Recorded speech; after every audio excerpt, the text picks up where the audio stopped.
there's a demon living inside you. Not the cartoonish red creature with horns, something worse, something human, something familiar. It's the anger you feed, the rage that simmers in your gut when someone disrespects you, the burning in your chest when things don't go your way. It's the part of you that explodes, ruins relationships, makes you weak, and you keep feeding it. But what if I told you there was a way to kill it, to bury it, to walk through fire with calm eyes while everyone else is screaming? Miyamoto Musashi, arguably the most dangerous man to ever walk Japan, did exactly that. He fought over 60 life or death duels and never lost.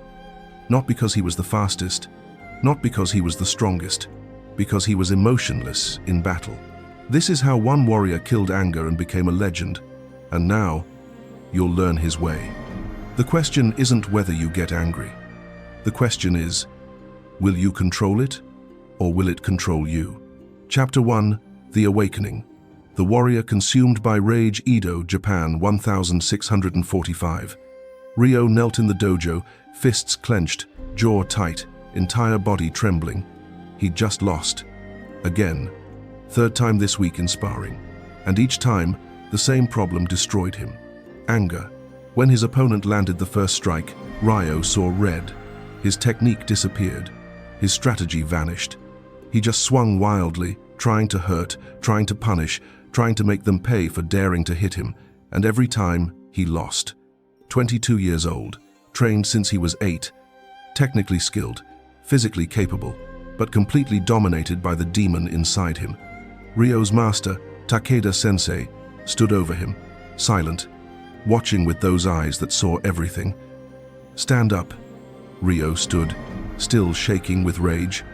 "You just lost to someone half your skill level. Why?" "He got lucky." "Lie. Try again." Ryo's fists clenched tighter. His jaw ached from grinding his teeth. "He caught me off guard." Another lie. "The truth, Ryo, or leave my dojo." Something in Takeda Sensei's voice cut through the rage fog. Ryo took a breath. Forced honesty. "I got angry." "Yes. And anger made you what?" "Weak." "Correct. Anger is not strength, Ryo. It's a chain, a leash, a predictable reflex that makes men easy to kill." Takeda Sensei walked to the wall, pointed at kanji written there. Fudoshin. Fudoshin. The immovable mind. This is what you lack. This is what the greatest warriors mastered. And until you master it, you will keep losing, not just duels, everything.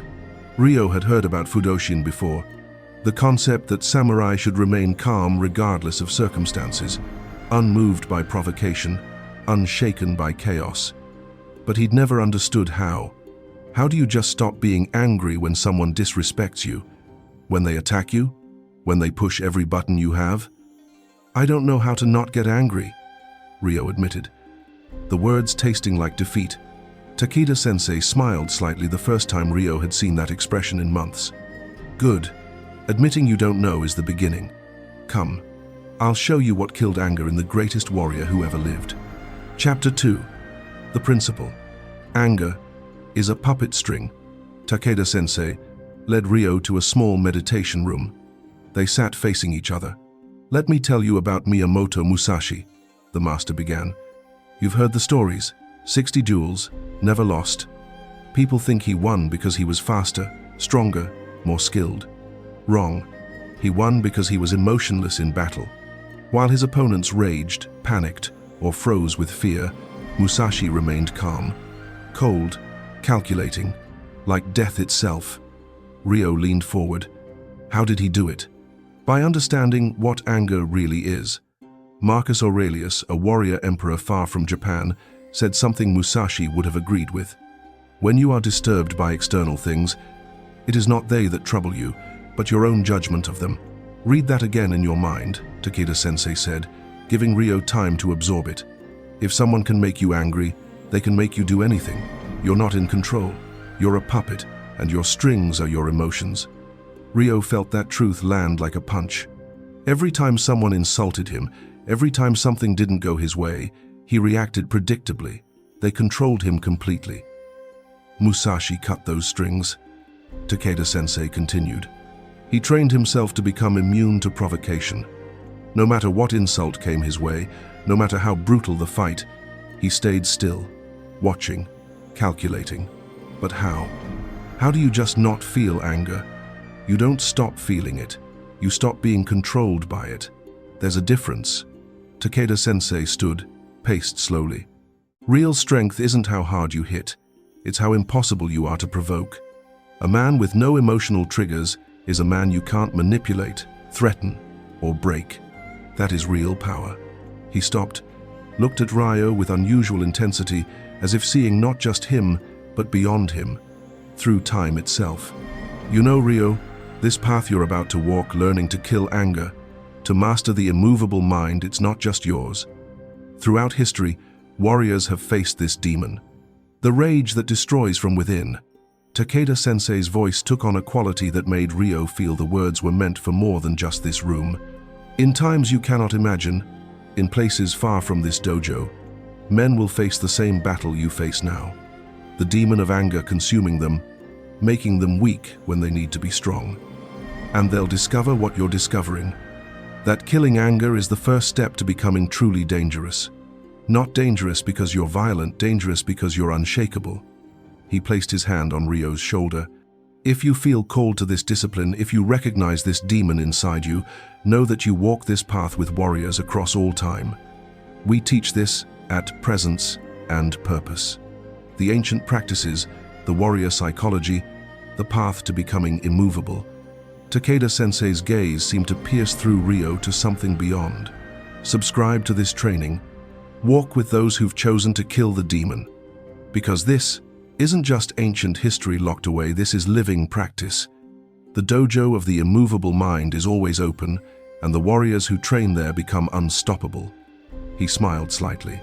Not through violence, through unshakable calm. Ryo bowed, not fully understanding why the master's words felt like they were reaching beyond this moment, beyond this conversation.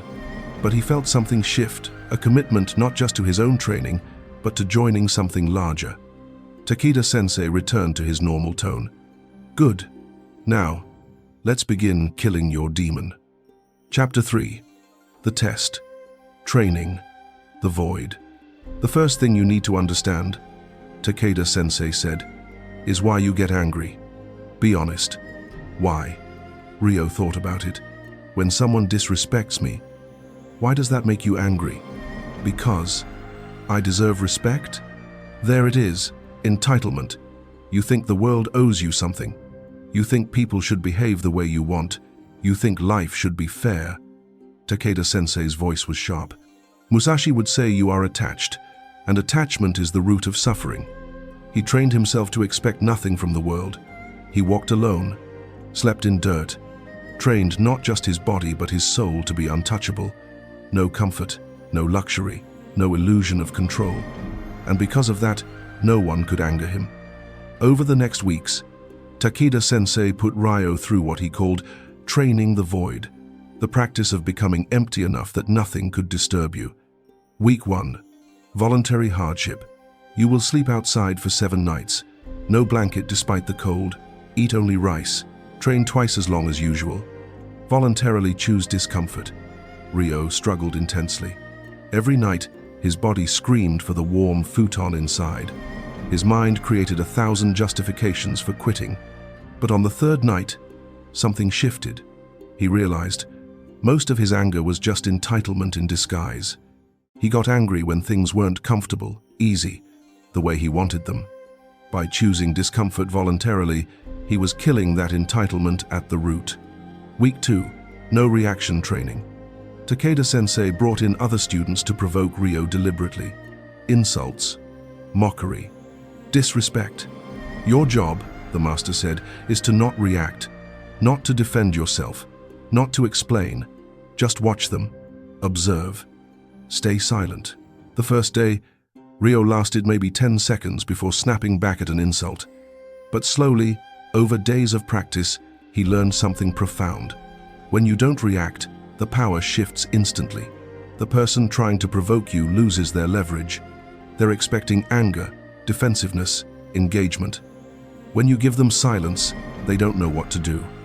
By day 7, Ryo could stand completely still while students insulted his honor, his skill, his family, and he felt nothing. Not because he didn't hear the words, but because he chose not to be moved by them. Week 3. Death Meditation. Every morning, Takeda-sensei instructed, "You will meditate on your own death. Visualize it. Accept it. Make death your companion." "Why?" Ryo asked. "Because a man who isn't afraid to die can't be rattled by anything less." Musashi wrote, "Think lightly of yourself and deeply of the world. When death becomes your companion, anger fades. What's a rude comment compared to the void? What's an insult compared to death?" Ryo practiced this every dawn. At first, it was terrifying. Imagining his own death, his body cold, his life ended. But after 2 weeks, something changed. Death stopped being terrifying. It became neutral, inevitable, natural. And suddenly, everything else, the insults, the disrespect, the provocations, seemed ridiculously small. Why get angry about temporary things when death was certain? By the end of 3 weeks, Takeda-sensei tested Ryo again. Same opponent who'd beaten him a month ago. This time, when the opponent landed the first strike, Ryo felt the old anger try to rise. But he observed it like a cloud passing, acknowledged it, didn't obey it. His technique stayed clean. His strategy remained intact. He moved like water, calm, fluid, unavoidable. He won in under 2 minutes. After the match, Takeda-sensei approached. "You felt the anger?" "Yes. But you didn't obey it." "No. That's the difference. You don't eliminate anger. You stop letting it control you." "Well done, Ryo. You've taken your first step toward Fudoshin." Chapter 4. Warrior Psychology, the Science of the Blade. That evening, Takeda-sensei gathered all students for a teaching session. Ryo sat in front, still processing his transformation. "Tonight," the master began, "I'll explain the psychology of the blade, why anger makes you weak, and why emotional control makes you deadly. The neuroscience of anger. Your brain has 2 primary systems. The amygdala, the ancient, primitive part that produces anger, fear, rage, and the prefrontal cortex, the newer part that allows conscious control, strategy, awareness. When you get angry, the amygdala hijacks your brain. Blood flow shifts away from the prefrontal cortex. You literally become stupider. Your strategy disappears. Your technique degrades. You become predictable. This is why Musashi won. While his opponent's amygdalas were screaming, his prefrontal cortex stayed in control. He saw opportunities they couldn't see, made decisions they couldn't make, all because he trained his mind to override the primitive rage response. The Stoic foundation. The Stoics understood this centuries ago, Takeda-sensei continued. Epictetus taught, "It's not what happens to you, but how you react to it that matters. Anger is always a choice. Someone insults you, that's the event. You getting angry, that's your choice. You can choose differently." Marcus Aurelius, while commanding armies in battle, wrote, "You have power over your mind, not outside events. Realize this, and you will find strength." This is Fudoshin, not controlling the world, controlling yourself within the world. The way of Musashi. Musashi wrote in the Book of Five Rings, "Do nothing which is of no use." Anger, if not used right, is almost always useless. You think it helps you win arguments? It just shows you're weak. You think it helps in conflict? It makes your enemies smile because they know they've already got you. The mind is like a blade. When you let it rust with emotion, it dulls. But when you keep it still, sharp, silent, it cuts through anything. The kill ego practice. At its core, Takeda-sensei said, his voice intensifying, anger is ego wearing a mask. You don't get angry because the world is cruel. You get angry because your image is under attack.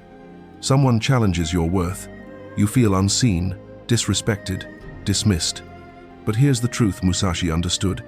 Ego is weakness disguised as importance. The more you feed it, the more fragile you become. Musashi's solution? Kill the ego, burn it, starve it, leave its bones behind.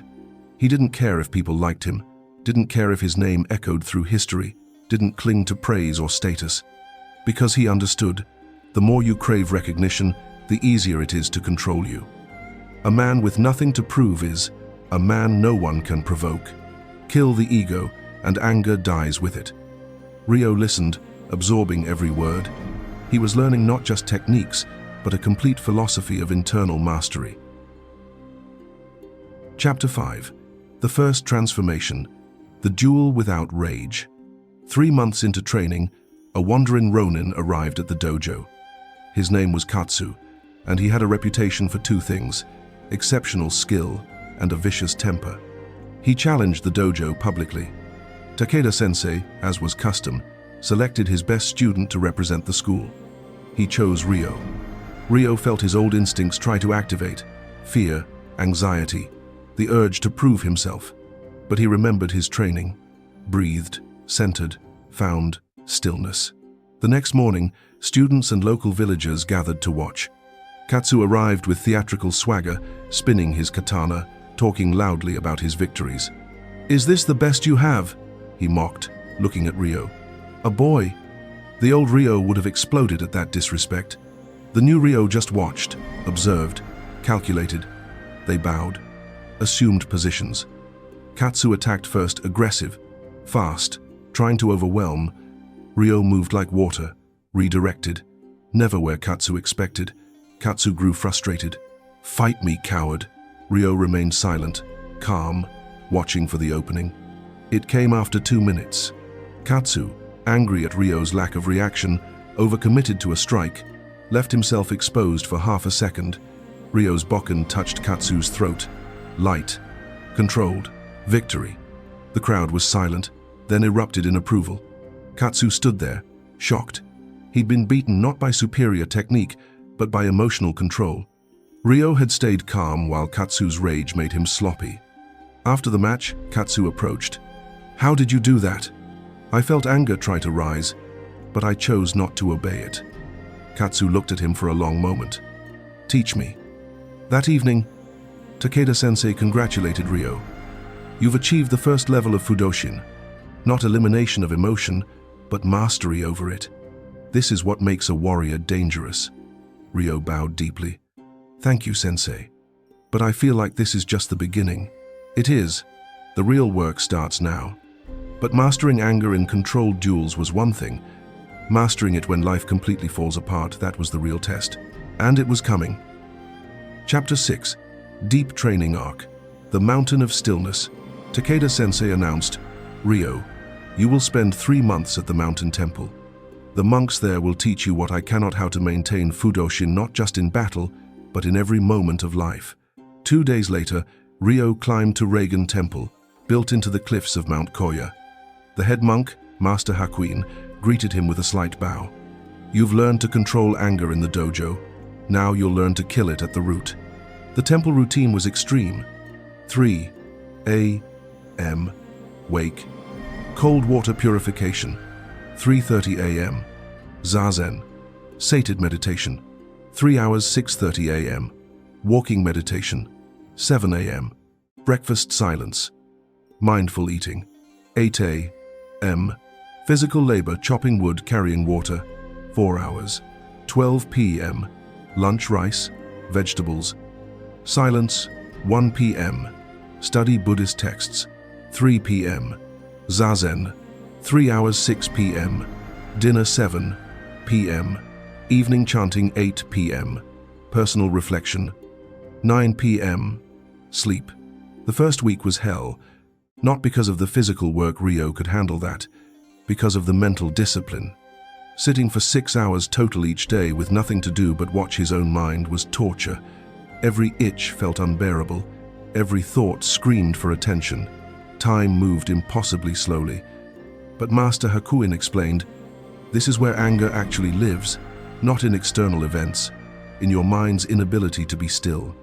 You get angry because you can't sit with discomfort, can't accept what is, can't let go of control. Zazen teaches your mind to be like a still pond. When the pond is calm, you can see clearly to the bottom. When it's disturbed by anger, you see nothing." By week 3, something remarkable happened during meditation. Ryo's mind completely quieted. No thoughts, no anger, No anything, just presence. It lasted maybe 20 seconds. But in those 20 seconds, he understood what the masters meant by Fudoshin. It wasn't about controlling anger, it was about becoming so still internally that anger couldn't even arise. Master Hakuin noticed the change in Ryo's face. You touched it. Yes. Good. That's the target. Now you spend the rest of your life learning to access that stillness in every moment. In battle, in peace, in chaos, in calm. The voluntary provocation practice. In month 2, Master Hakuin introduced a brutal training. Voluntary provocation. Each day, monks would deliberately try to anger Ryo, insult him, accidentally ruin his work, disrupt his meditation, test his reactions constantly. In the dojo, Hakuin explained, you controlled anger during fights, but real life isn't structured duels. It's constant, unpredictable provocations. You must learn to maintain stillness regardless of circumstances. At first, Ryo failed repeatedly. A monk would knock over his carefully arranged meditation stones and he'd feel anger flash. Another would criticize his work after hours of effort, and frustration would rise. But slowly, over weeks, his responses changed. He started observing the provocations like he was watching someone else's life. Detached, curious, not personally invested.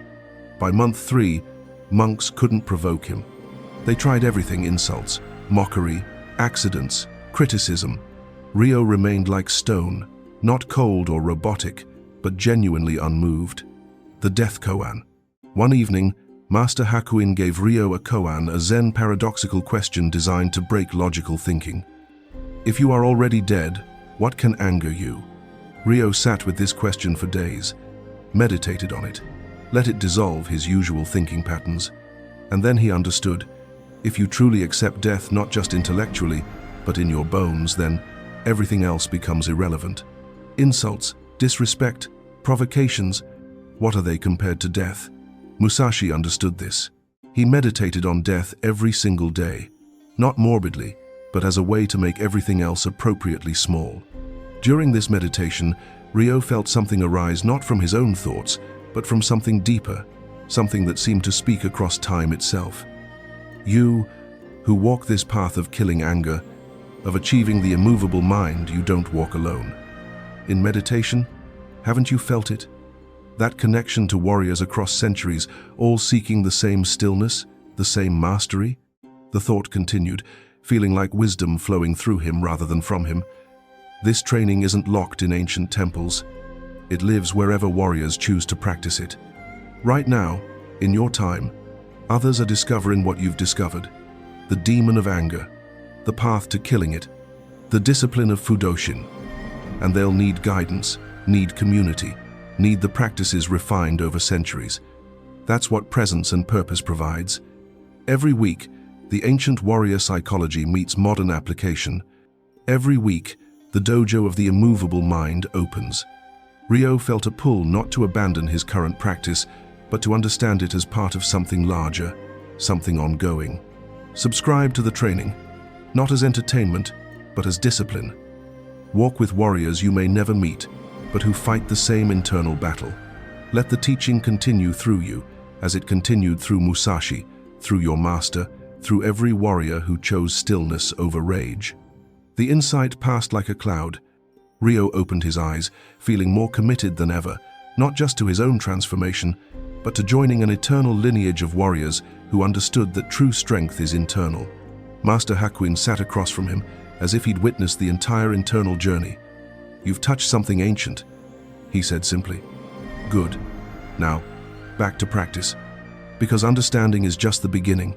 Living it is the work of a lifetime. Chapter 7. The final confrontation. When everything falls apart, Ryo returned from the mountain after 3 months. Transformed, calm, centered, he felt like a different person. Then life tested everything he'd learned. 1 week after returning, word came. His younger brother Kenji had been killed. Murdered by a group of bandits in a dispute over nothing, a drunken argument that escalated. The messenger provided details. Kenji had been unarmed. They'd beaten him to death, left his body in the street. Ryo felt something he hadn't felt in months. Pure, volcanic rage. Every fiber of his being screamed for revenge. His hands shook, his vision narrowed. The demon he thought he'd killed roared back to life. He went immediately to Takeda-sensei. "Master, I need to kill them, all of them." Takeda-sensei looked at him with those seeing eyes. "No, you don't. They murdered my brother." "Yes, and if you go now, filled with rage, you'll either die or become exactly what you hate. The demon will win. Everything you've learned will be meaningless." "So I do nothing?" Ryo's voice was harsh, desperate. "I didn't say that. I said don't go now. Not like this." Takeda-sensei stood, walked to the kanji on the wall Fudoshin. "This is your real test, Ryo. Not anger in duels, not anger from insults, but anger from genuine tragedy, from real loss, from justified rage. If you can find stillness even now, if you can access Fudoshin even with your brother dead, you'll have mastered what Musashi mastered. Not the absence of emotion, the choice to not be controlled by it." Ryo wanted to scream, to punch, to rage. Every meditation practice, every training session, every moment of stillness felt meaningless in the face of this pain. "How?" he finally asked, voice breaking. "How do I stay calm when everything inside me wants violence?" "You don't stay calm. You feel everything, the rage, the pain, the loss, but you don't obey it. You sit with it. You breathe with it. You let it wash through you without acting from it. For 1 week, you will do nothing but meditate, feel everything, process everything. And then if you still choose action, you'll act from stillness, not rage." That week was the hardest of Ryo's life. He sat in meditation, and grief and rage overwhelmed him in waves. He wanted to quit, to run, to just do something. But he stayed. He breathed. He observed his own mind creating stories about revenge, justice, what he should do. And slowly, over days, something shifted. The rage remained, but it stopped controlling him. He could feel it without being consumed by it. By day 7, Ryo understood. His brother was dead regardless of what he did. Revenge wouldn't bring Kenji back. It would just create more death. He went to Takeda-sensei. "I'm not going after them." "Why?" "Because I won't let them destroy me too. Kenji is gone. If I go after them from rage, I become what they are. The demon wins. My brother wouldn't want that." Takeda-sensei nodded slowly. "This is mastery, not avoiding the emotion, feeling it fully and choosing wisely anyway." Musashi faced this same choice many times, friends killed, betrayals, losses. And each time, he chose stillness over rage. Because he understood, revenge from anger is ego, justice from stillness is honor. Ryo bowed. He felt different. Sadder, but not broken. Grieving, but not consumed. The demon had tried its final attack, and for the first time, Ryo had won completely. Final reveal the warrior truth. 3 years later, Ryo sat in the same dojo where his training began. But now he sat as a teacher, not a student. A young warrior knelt before him, hot-headed, quick to anger, exactly like Ryo had once been. "Master Ryo, how did you become so calm? Everyone says nothing angers you." Ryo smiled slightly. "That's not true. I feel anger. I just don't obey it anymore." "How?" "By understanding what Musashi understood. Anger is a puppet string. And the moment you realize someone is pulling your strings, you can choose to cut them." He stood, walked to the kanji on the wall Fudoshin. "This isn't about suppressing emotion. It's about mastering it. Real strength isn't how hard you hit. It's how impossible you are to provoke. A man with no emotional triggers is a man you can't manipulate, threaten, or break. That's why Musashi was so dangerous. Not his sword. His stillness." The young warrior looked skeptical. "But doesn't anger give you strength? Make you fight harder?" "No. It makes you fight stupider. Your technique degrades. Your strategy disappears. You become predictable. Anger feels powerful, but it's actually the opposite. It's control being taken from you." Ryo sat back down. "Here's the truth no one tells you. You get angry because you think you're entitled to control things you were never meant to control. You think the world owes you respect. You think people should behave how you want. You think life should be fair. But Musashi trained himself to expect nothing. He slept in dirt, walked alone, refused comfort. And because he expected nothing, no one could disappoint him. No one could anger him. That's the secret. Kill entitlement. Kill ego. Kill the parts of you that need the world to be a certain way. What's left is Fudoshin, the immovable mind. The young warrior absorbed this, looking thoughtful. Where do I start? Ryo smiled. You've already started by asking. Ending the samurai lesson, Ryo led the young warrior to the training ground where other students practiced, all of them at different stages of mastering their own demons. What you're about to learn, Ryo said, isn't just for you. Throughout history, warriors have fought this same battle, not with swords, with themselves, with the demon of anger that destroys from within. He gestured at the students. Every person here came consumed by rage, controlled by their emotions, weak because they thought anger made them strong, and they discovered what Musashi knew, what the Stoics knew, what every true warrior eventually learns. The quieter you are, the deadlier you become, not through violence, but through unshakable presence. Ryo looked directly at the young warrior, but his words seemed to carry beyond this moment, beyond this dojo, as if speaking to anyone who would ever face this challenge. This training continues today, not just in ancient dojos, but everywhere warriors choose mastery over chaos. At Presence and Purpose, we keep this discipline alive. Every week, ancient warrior psychology meets modern life. Every week, the path to Fudoshin opens for those ready to walk it. If you feel the demon of anger controlling you, if you recognize yourself in what I've described, then join us. Subscribe to Presence and Purpose. Train with warriors across time who've chosen stillness over rage, mastery over reaction, power over weakness. He placed his hand on the young warrior's shoulder. You don't walk this path alone. The dojo may look empty sometimes, but it's filled with the spirits of every warrior who killed their demon. Musashi walks with you. The Stoics walk with you. Every master who chose Fudoshin walks with you. And we walk with you too. Everyone who subscribes to this discipline, who chooses to kill anger before it kills them, who understands that true strength is internal. Ryo handed him a bokken. Subscribe to the training. Let these teachings reach you every week. Practice with purpose. And remember, the warrior with no anger left to provoke is the one you should fear most.